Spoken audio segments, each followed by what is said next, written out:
અગિયારસ માતાએ લીધું ગાયનું રૂપ જો, અગિયારસ માતાએ લીધું ગાયનું રૂપ જો,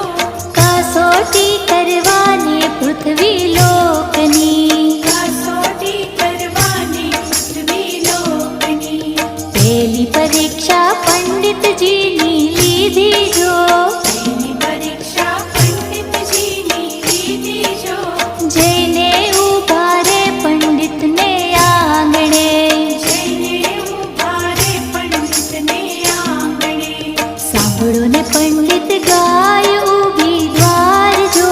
સાંભળો ને પંડિત ગાય ઊભી દ્વાર જો, રો